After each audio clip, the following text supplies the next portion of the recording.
Hello, my name is Derek, and today my subject is loneliness. Now, people can ask, why am I talking about being lonely? Am I lonely? No, nothing but. Sometimes it's good to be alone, and I get a lot of clients that come and see me when they're in a relationship and they feel alone, or they're in a job and they feel alone. That's a different type of loneliness. It's maybe not being assertive enough to be understood. It's maybe being frustrated with people around us and we feel alone. It's maybe falling out of love, but being loving the person, but not being in love with that person, if you know what I mean. And I get that a lot in a lot of the kind of card readings, relationship readings. People do feel alone within a relationship sometimes, and we get them to look at what and why they feel that way.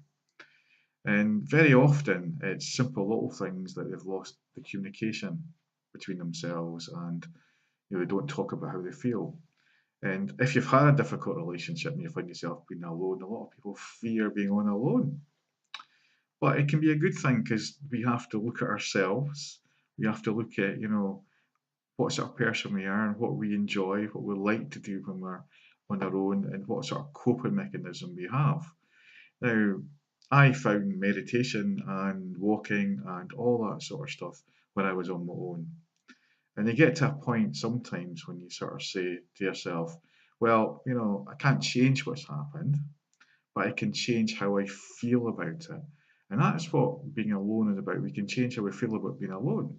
Some people get to like being independent and alone that much they don't bother with anyone else. And that's a good thing too, and it's healthy sometimes. And sometimes it's just that little cuddle or whatever at night that you miss, or like in my case, when my kids are growing up and I'm left, you could say alone in the house on my own, and I'm having to change and adapt. So we're always changing and adapting, and it's the things that we do now that matter. And as life coaches, we look at this and we look at ways that we can improve how we feel.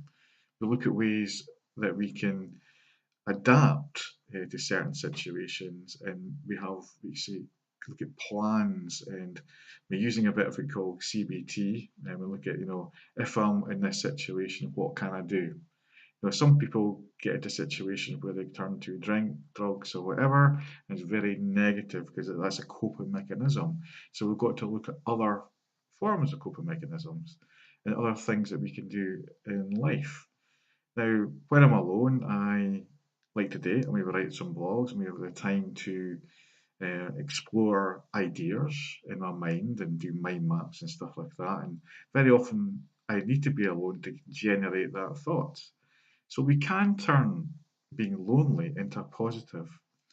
It doesn't mean to say we hide away. It doesn't mean to say that we, you know, get shut the door on everybody. There is a time we have to come out of that situation, go and meet people. And very often people say, "Oh, I don't know anyone," but there's lots of clubs, there's lots of charities you can work for voluntary. And I've got a good case of somebody who felt she wasn't meeting the right kind of men because she worked in an engineering firm. She felt very lonely amongst these type of men. It wasn't the sort of men she wanted to meet. She was very interested in books, and she took a job in a bookshop, and she ended up meeting the right sort of person because she took that voluntary job and got out of. She tried something different, you know.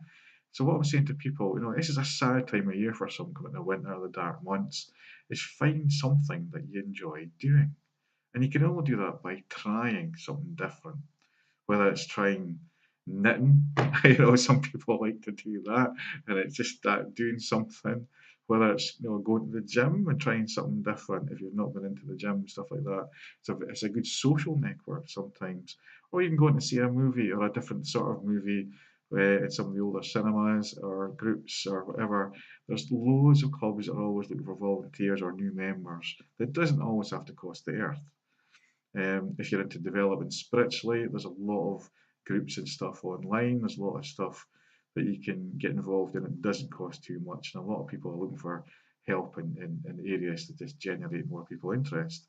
So if you do feel alone and you need a little bit of a push, and you want help to how you plan, that change or plan that time that you feel you're on alone, then give me a shout. I'm available to look at options for you. I can use some of my own personal experience as an example, but it really comes down to you. And I always say it's always down to you. And if we accept change and embrace it in a different way, yes, it can be scary and we can overcome our fears. And I have learned over the years to overcome mine when I've been on my own.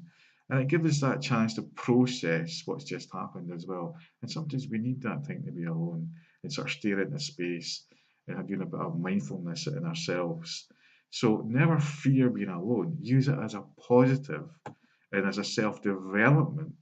And don't just sit there and whinge and moan, this has happened to me, I'm on my own again, or there's no one coming to see me. Do something about it.